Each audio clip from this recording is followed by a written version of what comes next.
Hi guys, welcome to another episode of Minutes with M&M. I'm Misan, this is Mena, and we're glad to have you back. This is our last episode of 2022.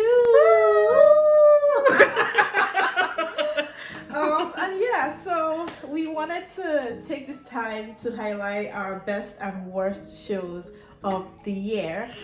I will be listing out my best and she will be talking about her worst shows. Yeah. So stay tuned. Who knows? We may put you on, and if you really like watching bad shows, she has some gems. No, for guys, you. These are really bad. But let's start with the positive. You watch them. What does that say about you? It says that I am willing to give creatives a chance.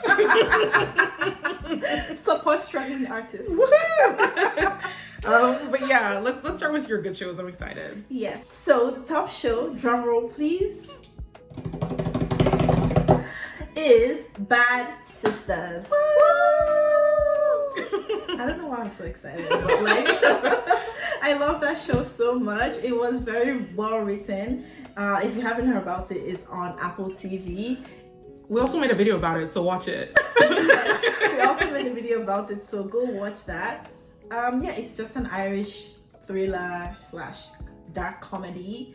And it was just packaged up so nicely. It's 10 episodes. I like binged the whole thing. Actually, no, I didn't, because it was coming out once every week. Yeah. So every week I was waiting for this person to die, and it was excruciating. What did I like about it? I liked the writing. All the actors and the actresses came to act. You know, I don't like nonsense. When it comes to acting, and the acting was very, very strong, and it was just very entertaining, and it felt fresh. And it was. That's why it's my top. I watched it towards the end of this year, so it's surprising that it kind of knocked out a bunch of shows that I watched earlier this year. But I'm partial to it. It was like a very female centric cast, and it was written by a woman as well. So gang. Shout out to feminism. But yeah, that's one of my favorite, and that's the top of my list. My second favorite of the year is Severance. I'm sure a lot of you have already heard about this, but Severance was amazing. Another Apple TV show, let me just tell you now, there's 3 Apple TV shows on my top 5. So Apple TV, whatever it is you're doing, please let HBO know, because I don't know what they're doing. No, but you are killing the game. HBO Max cancelled Love Live, and I feel like that was just like a personal insult to my soul and like to everything that is good. But it's okay. I don't know what's going on there, and there's a lot of shows that are great they're just getting cancelled. Okay. Apple TV is doing better. I see you. Yeah, I mean, they probably have the budget for it, and I mean, it's Apple. Exactly. Yeah. But yeah, Severance was great. It was just a fresh story. It was a fresh concept. The plot twist at the end was amazing. The actors were acting. That's just all I can say. It was very like dystopian vibe, and I do like dystopian shows. Yeah, if you're into that, just check it out. It's like a slow burner. Like, it takes like maybe the first 3 episodes for you to really get into it, but give it a chance. I liked it. I liked it from the beginning. I actually heard that it was slow, so I think I was expecting slower than it was slow, but honestly the last 5 minutes of the final episode makes everything worth it. So trek, because when you start running, you're gonna be sprinting. Yeah, the last 2 episodes were really, really fast. But I have a thing about slow shows. I am of the opinion that I should be able to watch the pilot of your show and be so interested in what's gonna happen next, and your pilot alone should hook me. So when people tell me things like, oh, you just have to watch the first 3 episodes, I'm like, that is 2 hours of my time. What do you mean I have to just watch the first 3 episodes to get into the show? But something about Severance just kept me going, and I think it was just the storyline. It was very original, and I'm just like, wait, what's really going on here? I am very confused, and just because I wanted to know more for my own personal curiosity, I kept going. So yeah, that's number 2 on my list. So shout out to Severance and all the actors and all the the production and all that. So number 3 on my list is the Afterparty. I feel like this is kind of like a hidden gem show. It's not really that popular, but it's an Apple TV show as well. It came out earlier this year. The actors in the show killed it. Zoe Chow killed it. Ilana killed it. One of the Franco brothers is in there. I think it's Dave. Yeah, he killed it. So if you don't know much about the show, it's basically a high school reunion, I think it's like after like, is it 10 or 20 years? 15. I don't even know. Yeah, 15 years. And a murder takes place at the reunion, and it's just like every episode tells the story from the point of view of one of the characters. So they're just on lockdown in this like fancy house, and everyone's trying to figure out who could have killed this guy. And there's a detective there, and it's just jokes. It's actually jokes. It's so funny, and you would not expect who did it. I like whodunit shows. If you enjoy something like Knives Out, I think you will really enjoy this. What other whodunit thing do I watch? Also, it tries different things. So every episode is a different genre of TV. So, you know, it's very creative. It's very, I went to art school and I'm going to prove it to you. So I know, right? There's a musical episode. There's like an episode animated? that's like, yeah, there's an animated one. There's a horror episode. So it really goes through different genres. There's like a comedy one. So yeah, it's really fun. It's like my third best show I watched. I really enjoyed it. So my fourth best show overall of 2022 is Hacks. It just goes without saying. I am very, very partial to shows that are like prodigy / like famous person, and like the famous person is just like quirky, mean, eccentric. I don't know. I just like that. I like the entire premise from the start, and it's not always done well. But this is done well. The jokes were killing it. This was the last season of the entire show. Is it? Yeah. They're not going to renew for another season? I think it's done. Wait, let me see. Excuse me? Yeah, so I like a lot of things about the show. The comedy is very strong. I really like the character growth I saw this season, and everyone's storyline made sense. And that's the thing I like.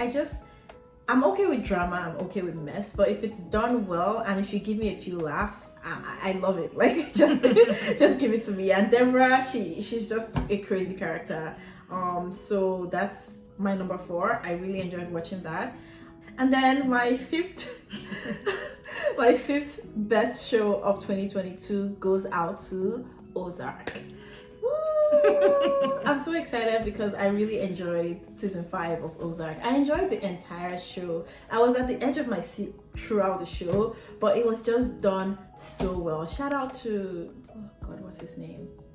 I don't know his name, but I can see his face in my head. Yep, you know who, the main character and the person who directed the show. Yeah, shout out to you. Jason Bateman, right? Is that his name? Yeah. Yeah, shout out to Jason Bateman. He killed it, and a lot of the times with shows like that, it can really go left. You know, either they extend it far past where it's supposed to be, and like it's just crazy, cough, like Prison Break. But they really did it well, and when it ended, I felt satisfied. I know a lot of people didn't really like the ending of the show, but I felt like it was a strong ending, and it's a show that I would go back to and I would rewatch the entire thing, because everyone, special shout out to this babe, whoever played Ruth. She was also in Inventing Anna. I don't know her name right now, but she killed that role. Like, that is just amazing. Like, see, there is talent in this world, let me tell you. So yeah, if you're looking for a thriller show about drugs and accounting and blah blah blah, just watch Ozark. It wouldn't disappoint you, and it's ended now, so you know you wouldn't probably wouldn't see spoilers anymore. People aren't really talking about it anymore, and so yeah, I have 2 shows to do a special shout out to. They're not in my top 5, but they're there. Firefly Lane, okay? Shout out to Katherine Heigl. You're doing the damn thing. I liked, the show. I really enjoyed the show this year. It's sad that it's like the last season, but I'm gonna miss Kate. I'm gonna miss complaining. I like complaining, and it's just she's giving me a lot of content to fuel my fury. So I really enjoyed the season. I like that they dug deep into like Tully's background. So if you haven't seen Firefly Lane, go check it out. I feel like it's another kind of hidden gem, but it's kind of blowing up now. Everyone's like, oh my god, Firefly Lane, but I was an OG, so support. And then the Dropout, it was just a very, very interesting show. it was based on a true story of Elizabeth Holmes, and you know, it's one of the wave of the scammer shows that like flooded Netflix this year. You know, Tinder Swindler, we had Inventing Anna, we had this, but this one was just done so well. And it's not on Netflix, sorry. I think it's on like Hulu or one of these other, like, I'm not sure where it is, but like too many streaming apps. Exactly, but it's done so well. If you want a show that's like 10 episodes, very, very entertaining, everyone's acting their asses off, and the storyline is insane, then watch The Dropout. I actually put a video clip of an interview with the actual real Elizabeth Holmes versus an interview with, her name is Amanda, she was in Mean Girls. Amanda Seyfried? Yes.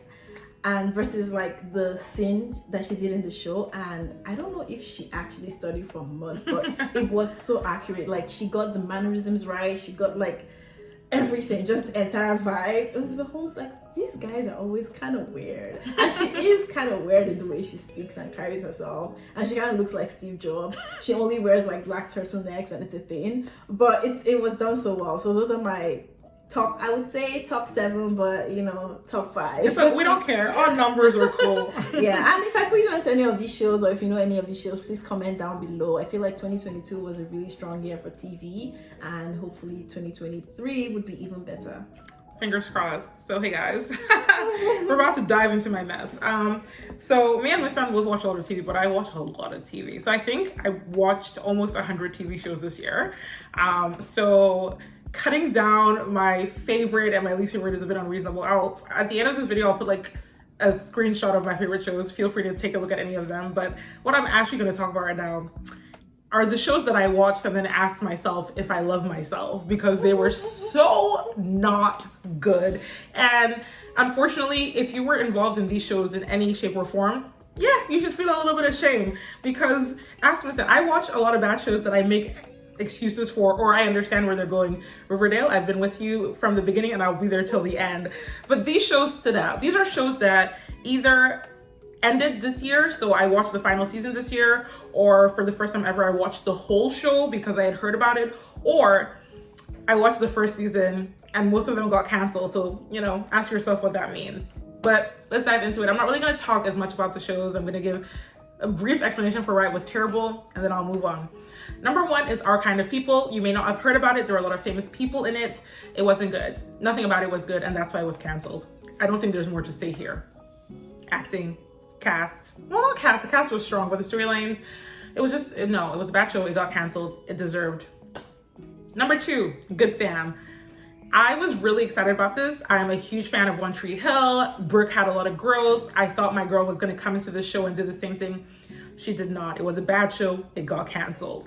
I just want to point out that medical shows are like a dime a dozen. So for a medical show to get canceled after season 1, you know it was bad. No. Number 3, Queens. This one hurts my soul because I love Brandy. I love Eve. I think a lot of the women in this show are amazing, talented, you know, pioneers, or maybe the generation after pioneers of female artists who did the thing. Baby girl, no. It wasn't good. The acting was not good. And I don't know if this was an issue of direction, because a lot of these actresses have been in other things where they weren't terrible. So maybe that's what the issue is. The writing was not good. The music was not great. Look, I watched season 1 to season 6 of Empire, so do with that what you will. Brandy, you deserve better. That's all I'm gonna say. It got canceled. Next up, we have season 3 of First Wives Club. This show is named similarly to the Diane movie from like the 90s. I don't know why. There are no similarities. It's really, really bad. I just watched season 3 of it. Jill Scott, you can do better. It's a bad show. Don't watch it. Number 4, Dynasty. To be fair, there's no one to blame but me for this. I knew Dynasty was gonna be bad as soon as they announced the reboot. I've been watching it since season 1. It's a reboot of like a soap opera drama show. There's only so far we can go. The thing is, I love Liz Giles. I didn't even watch Victorious, and I love watching screen caps of her character from Victorious. She's so pretty and she can sing, and that's why I watched multiple seasons of this terrible show. Nothing about the final season was good. I think the worst part being the fact that they got canceled during airing, but this is my favorite thing about cable TV. They had time to make it a finale. Did it make sense? No. Did anything work the way it was supposed to? Absolutely not. Am I glad the show is over? I've been asking for this show to be over for 5 years. It got canceled and then moved to Netflix. It was a whole thing. Anyway, canceled, over, finished. Don't watch the show. Next up are two shows that are basically the same. Virgin River, Sweet Magnolias. Both of those had new seasons that came out that I watched this season. Both terrible. If you like Hallmark movies, I guess this is the show for you. They're both based on books. They're both bad. They're both really, really, really bad. Like, I cannot express. You know why you don't watch these shows? It's because you heard about them and you knew they were bad. Horrible, terrible. Don't watch it. Next on my list is Riverdale. I know I was defending it at the beginning of my speech, but that's actually, this season was something else. This season, there were superheroes. This season, people came back from the dead. And no, people came back from the dead. This season was, no. Thankfully, next season is the final season. So yay, we're almost free. Woohoo! Thank God. Not a good show. Next up on my list, two shows that I think suffered from the same issues, The Blacklist and Billions. Both of these shows had to have seasons where their previous leads had left the shows, and I think they both really struggled. To be clear, The Blacklist has never been a good show, but someone left. Similarly with Billions, someone left, and I think that made this season of both shows really not great. Like, we watched Billions together, and they clearly didn't know where they were going. Was that this year though? I watched it this year. I don't know I think the season ended this year. Like, it started, yeah. Next on my list is Army Wives. I have no justification for why I watched that. I knew the title. I saw the premise. I'm stupid. It was a bad show. Two more shows. Next up is Ordinary Joe. Okay. You know what? They tricked me. This show has a really good premise. It's about what would happen if you made a different decision in your life and the different directions your life could go in. And you know, it's a cool premise. It didn't work out. I was bamboozled. It got canceled. After about 3 episodes, I realized that the show was not going to make it. But once I start, I have to finish. If someone else wants to do the premise of this show but better, please do it, because there were things there. Unlike the others, this one actually had the opportunity to be successful if things had been done differently. And then finally, the last show that is on my list is one that I watched yesterday. Congratulations to Emily in Paris for making it to the worst shows that I have watched this year. We made a video about everything wrong with that show, so I won't even get into it. But I'd say those are like the top, 3, 6, 9, yep. Those are the worst shows I watched this year, and my advice to you is to just not watch them. If you're already watching them, stop now. If you thought you were gonna watch them and you're like, oh, no, don't do it. And I am so serious. I watched the whole of The Secret Life of American Teenager. That show is the worst show that has ever been on television, and I'm telling you not to watch any of the shows I just mentioned. But yeah, those were our best and worst shows of 2022. Let us know what yours were this year. I feel like there's just so much TV out there.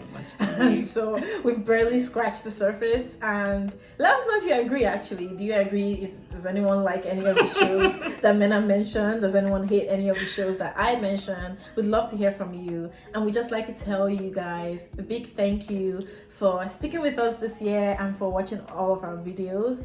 We have more fun content coming out in 2023, and we hope you guys keep watching. Thanks so much. We appreciate all of you. Like, subscribe, comment, follow us on Twitter, get involved in our lives, because we have no lives without you guys. Speak for yourself. No, I'm just playing. Thank you so much for watching. You're the best. Have a great New Year's Eve, New Year's Day. Yeah. Happy New Year. Happy New Year, guys. Bye. Bye.